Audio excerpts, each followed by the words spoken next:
عليكم. هذا المسلم إلينا وقال المطلب نيو الدنيا ولا وقال إذا كان شاعر والمستشفى بالقلب إذا ما نقول في في على نحن نقول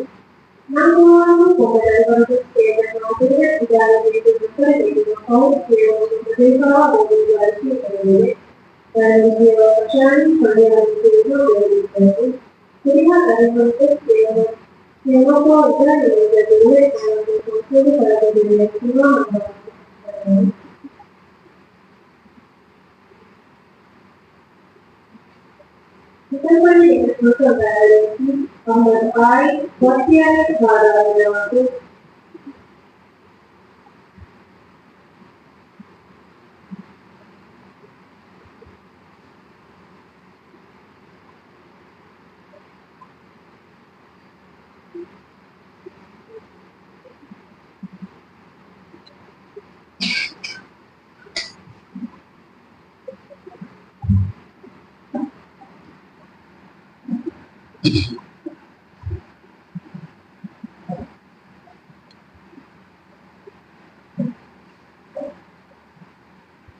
أعوذ بالله من الشيطان الرجيم. بسم الله الرحمن الرحيم. ولقد همت به وهم بها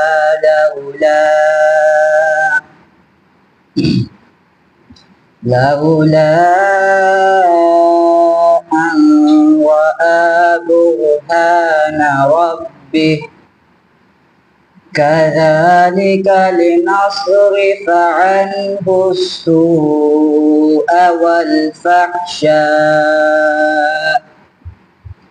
إنه من عبادنا المخلصين. واستبق الباب وقدت قميصه من دبر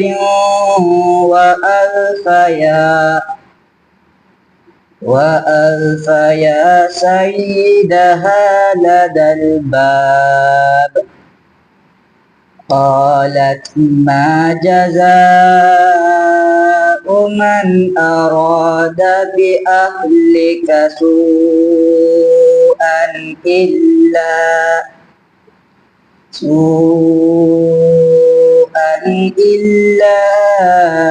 أن يسجن أو عذاب أليم. قال هي راودتني عن نفسي وشهد شاهد من أهلها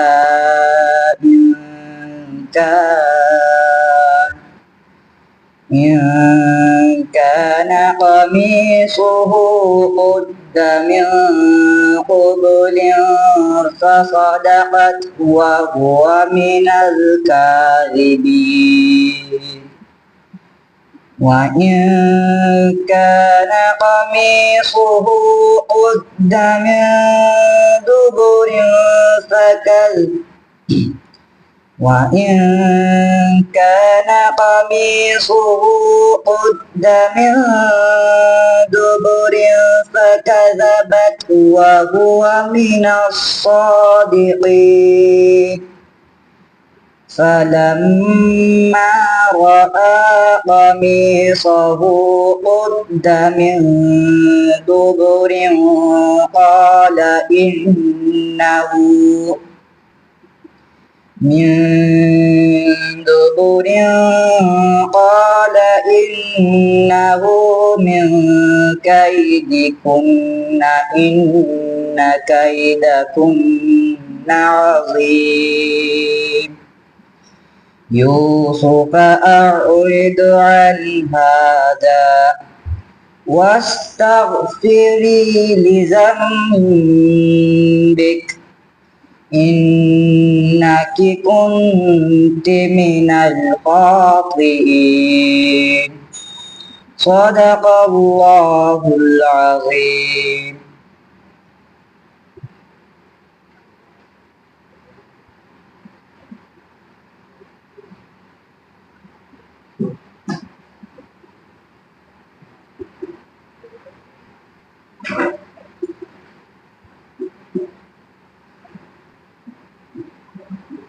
Menjadikan Muhammad Rasulullah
أعوذ بالله من الشيطان الرجيم. بسم الله الرحمن الرحيم. وقال نسوة في المدينة امرأة العزيز تراود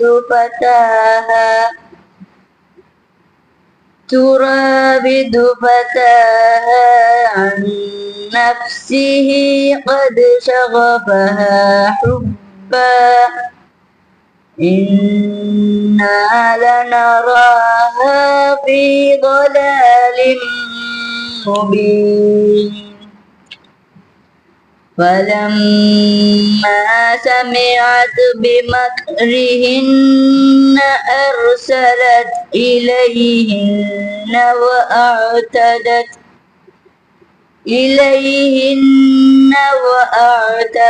لهن متكئا وآتت كل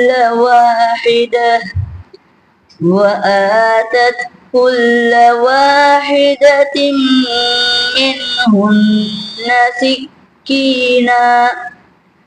منهن سكينا وقالت اخرج عليهم. فلما رأينه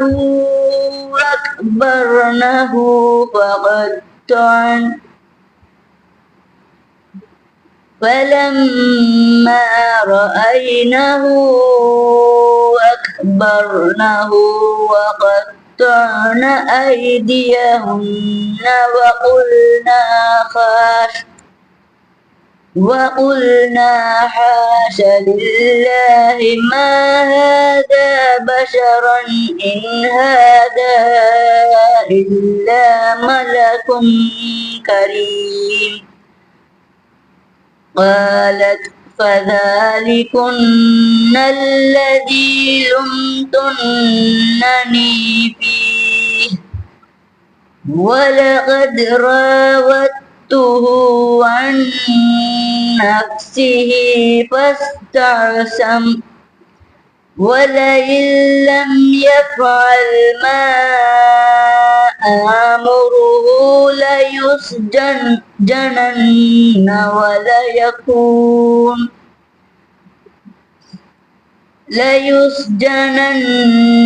وليكون من الصاغرين. قال رب سجن أحب إلي عما يدعونني إليه وإلا تصرف عني كيدهن أصب إليهن وأكن من الجاهلين فاستجاب له ربه فصرف عنه كيدهن إنه هو السميع العليم صدق الله العظيم.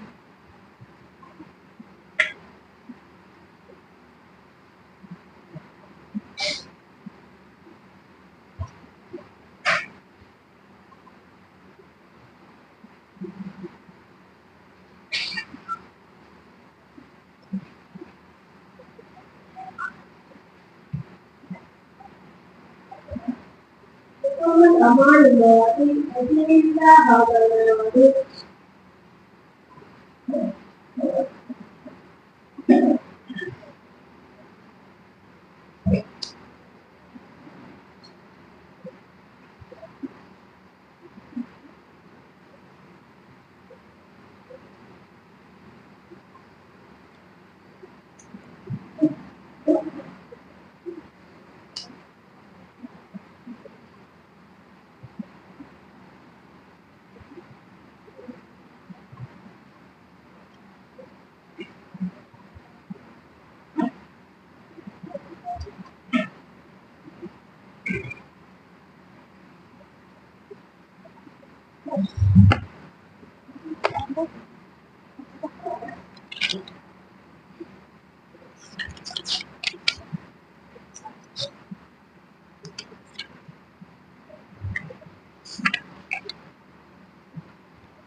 أعوذ بالله من الشيطان الرجيم بسم الله الرحمن الرحيم وقال الملك إني أرى 7 بقرات سمان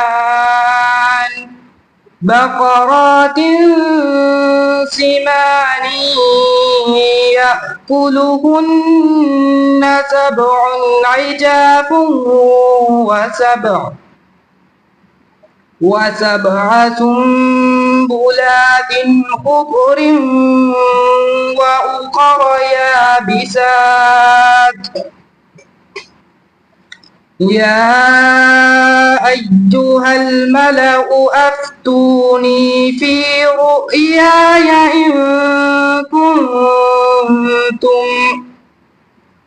إن كنتم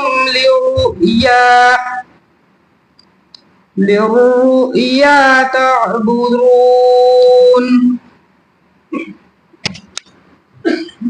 وقالوا أضغاث أحلام وما نحن بتأويل الأحلام بعالمين وقال الذي نجا منهما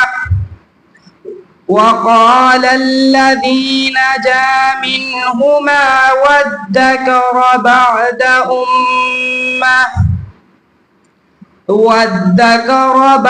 أمة أنا أنبئكم بتأويله فأرسلون يوسف أيها الصديق أفتنا في 7 بقرات سمان يأكلهن 7 عجاف وسبع سنبلات خضر وأخر يابسات لعلي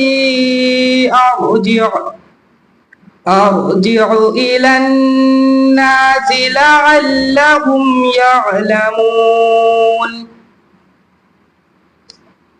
وقال تزرعون 7 سنين دأب قال تزرعون 7 سنين دأبا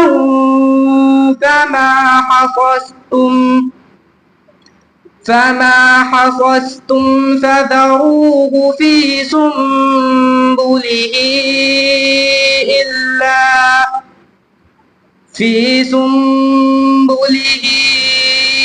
إلا قليلا مما تأكلون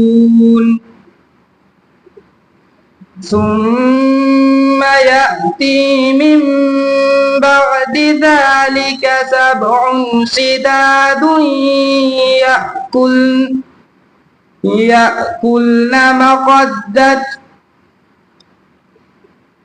يأكلن ما قدمتم لهن إلا قليلا مما تحصنون صدق الله العظيم.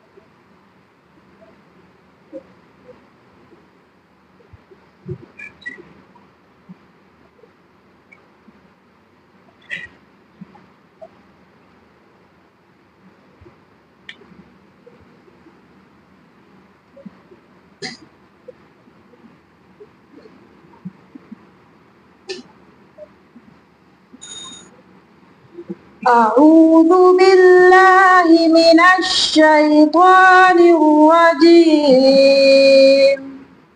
بسم الله الرحمن الرحيم.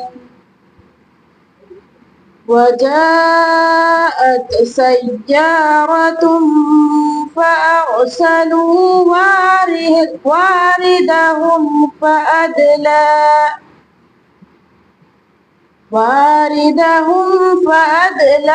دلوه قال يا بشرى هذا غلام وأسروه بضاعة والله عليم بما يعملون وشروه بثمن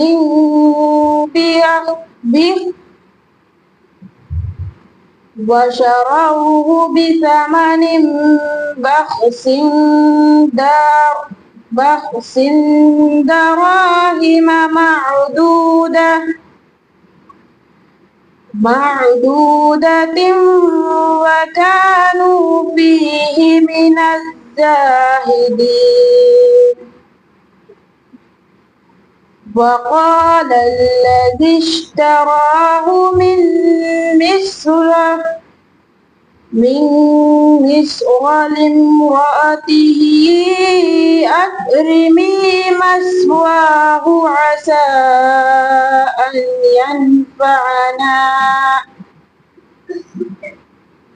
أن ينفعنا أو نتخذه ولدا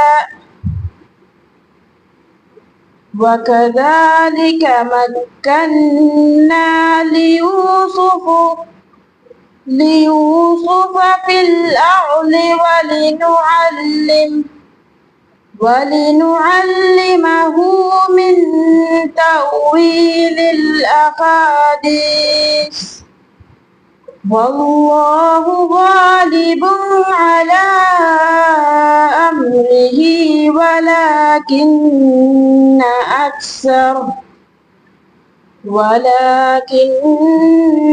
أكثر الناس لا يعلمون ولما بلغ أشده آتيناه حكما وعلما وكذلك نجزي المحسنين وراودته التي هو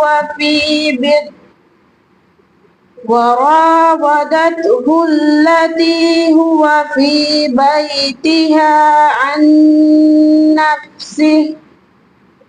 عن نفسه وغلقت الأبواب وقالت هيت لك قال معاذ الله إنه ربي أحسن مثواي إنه لا يفلح الظالمون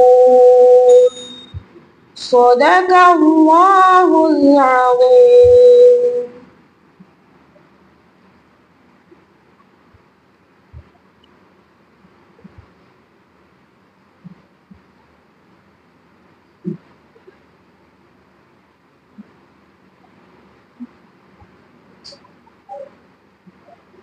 Maryam അധ്യായം വളരെ സാധാരണമാണ്.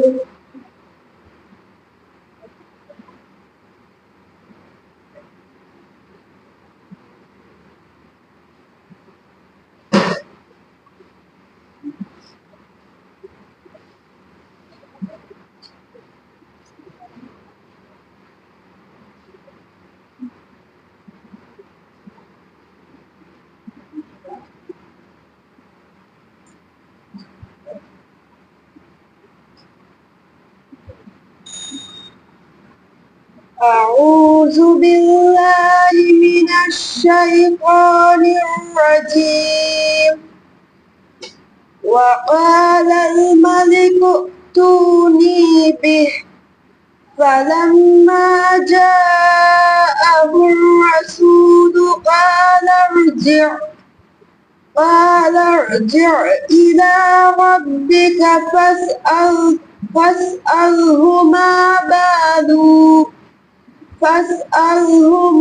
بال النسوة التي قطعن أيديهم إن ربي بكيدهن عليم.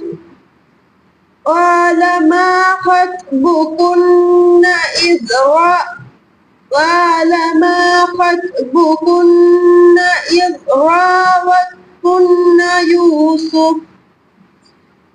راوتن يوسف عن نفسه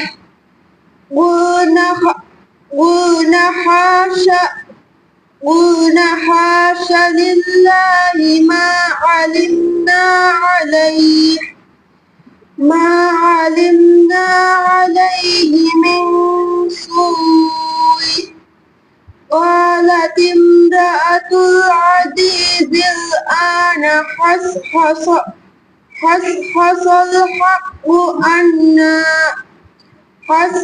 الحق أنا راودته عن نفسه وإنه لمن الصادقين. ذلك ليعلم أني لم أخنه بالغيب وأن الله لا يهدي كيد الخائنين. وما أبرئ نفسي إن النفس لأمارة بالسوء السوء إلا ما رحم ربي إن ربي غفور رحيم وقال الملك ائتوني به أستخلصه لنفسي فلما كلمه قال إنك اليوم لدينا مكين أمين قال اجعلني على خزائن الأرض إني حفيظ عليم صدق الله العظيم.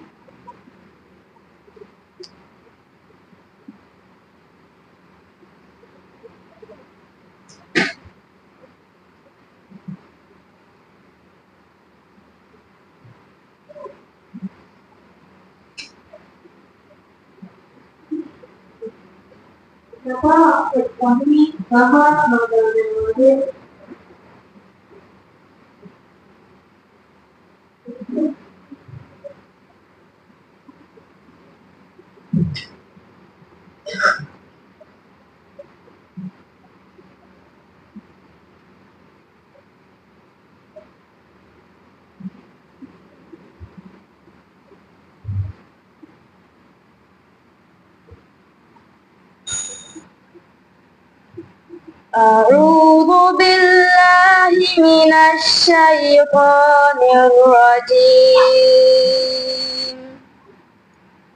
بسم الله الرحمن الرحيم. ودخل معه السجن فتيان قال أحدهما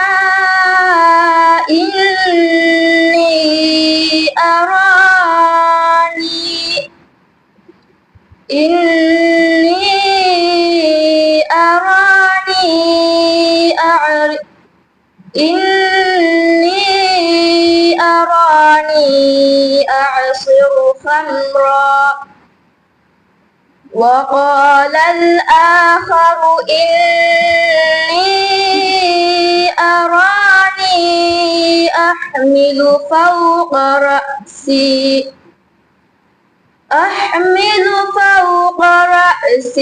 خبزا تأكل الطير منه نبئنا بتأويله إنا نراك من المحسنين قال لا يأتيكما طعام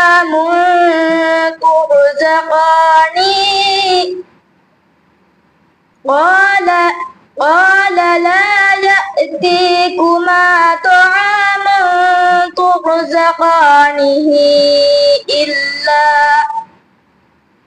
إلا نبأتكما بتأويله قبل أن يأتيكما ذلكما مما علمني ربي إني تركت ملة قوم لا يؤمنون بالله وهم بالآخرة هم كافرون واتبعت ملة آبائي إبراهيم وإسحاق ويعقوب ما كان لنا أن نشرك بالله من شيء ذلك من فضل الله علينا وعلى الناس ولكن أكثر الناس لا يشكرون يا صاحبي السجن أأرباب متفرقون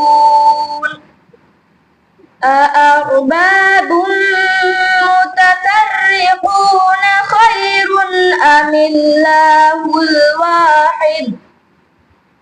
أم الله الواحد القهار صدق الله العظيم.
أعوذ بالله من الشيطان الرجيم.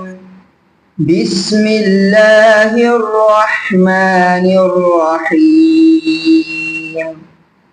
وجاء إخوة يوسف فدخلوا عليه فعرفهم وهم له منكرون.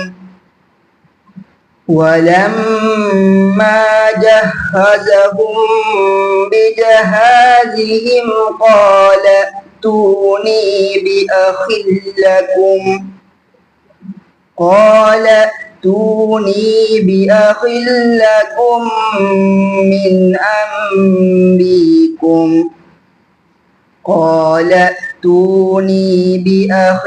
لكم من أبيكم ألا ترون أني أوفي الكيل وأنا خير المنزلين فإن لم تأتوني به فلا كيل لكم عندي ولا تقربون.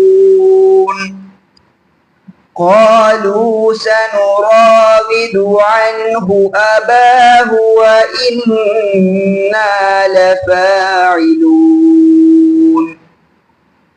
وقال لفتيانه اجعلوا بضاعتهم في رحالهم لعلهم يعرفونها إذا انقلبوا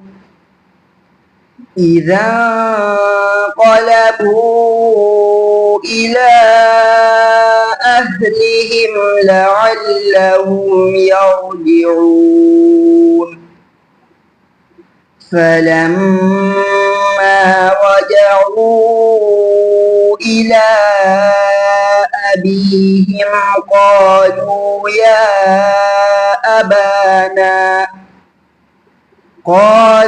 يا أبانا منع منا الكيل فأرسل معنا أخانا نكتل وإنا له لحافظون. قال هل آمنكم عليه إلا كما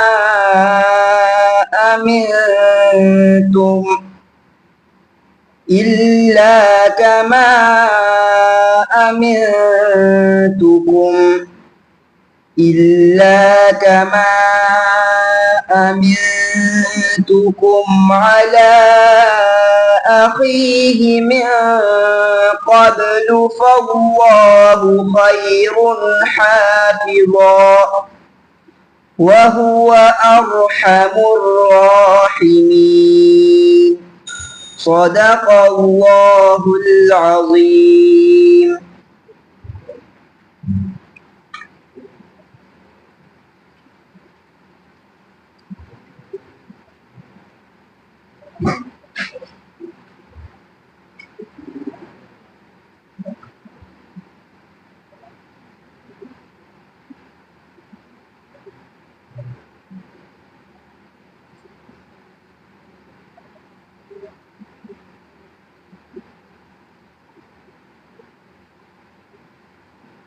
Muhammad Muhammad Nur Adad Lavian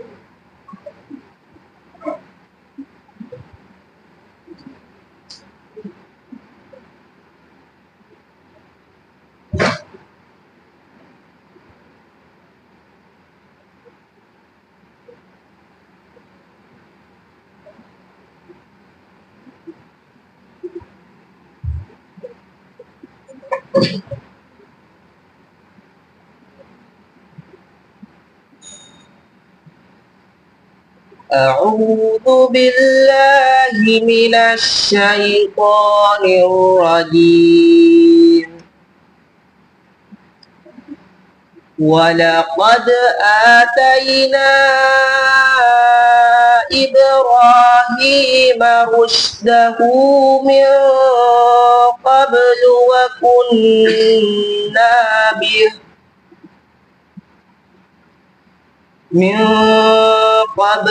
وكنا به عالمين. إذ قال لأبيه وقومه ما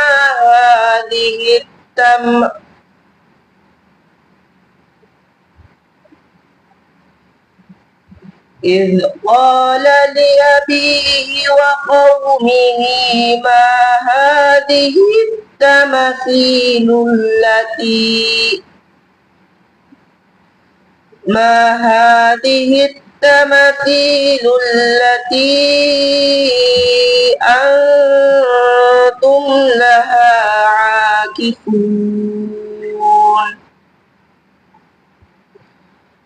قالوا وجدنا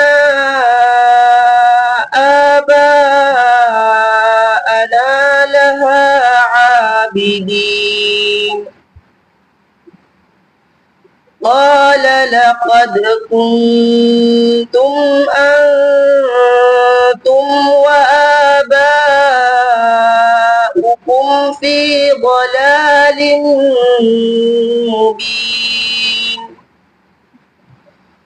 قالوا أجئتنا بالحق أم أنت من العابين.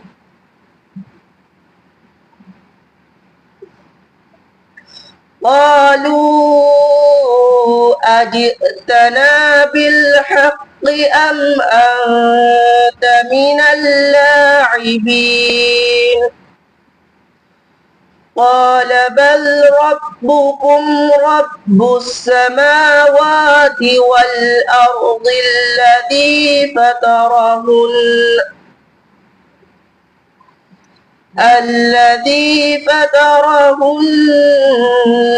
وأنا على ذلكم من الشاهدين. وتالله لأكيدن أصنامكم بعد أن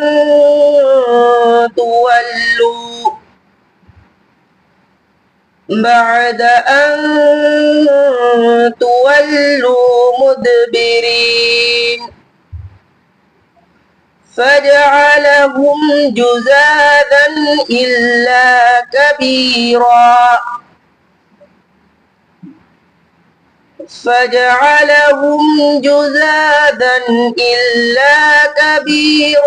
لهم لعلهم إليه يرجعون قالوا من فعل هذا بآلهتنا إنه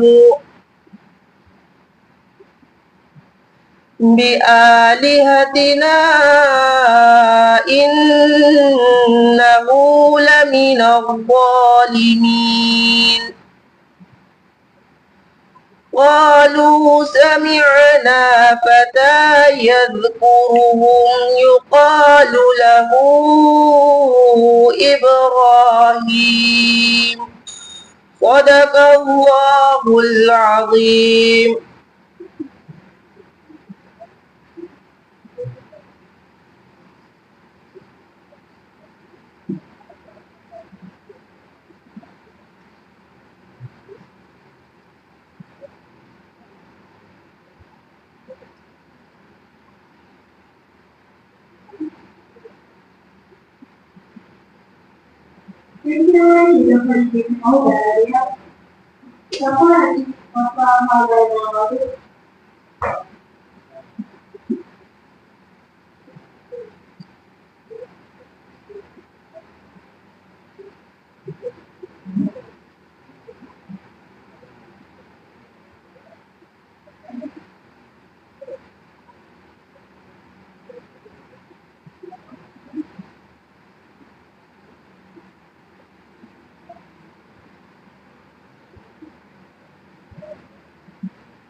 أعوذ بالله من الشيطان الرجيم.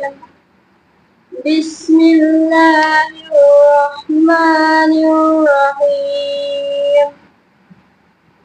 إن الذين سبقت لهم منا الحسنى أولئك عنها مبعدون لا يسمعون حسيسها وهم فيما اشتهت أنفسهم خالدون لا يحزنهم الفزع الأكبر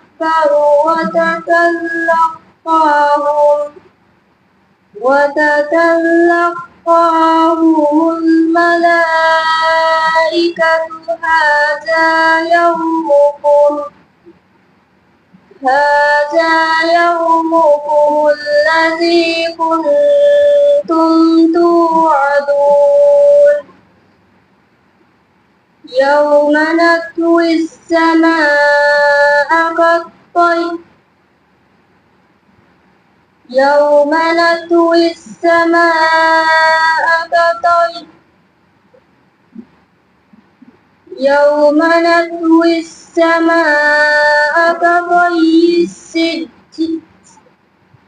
كطي السجل للكتب كما بدأنا أول خلق نعيده وعدا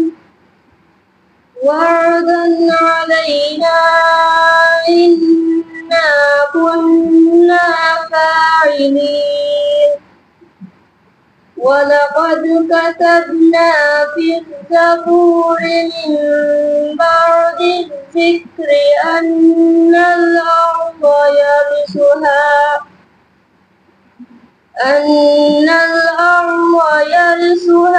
عبادي الصالحون إن في هذا لقوم عابدين وما أرسلناك إلا رحمة للعالمين قل إنما يوحى إلي أنما إلهكم إله واحد فهل أنتم مسلمون صدق الله العظيم.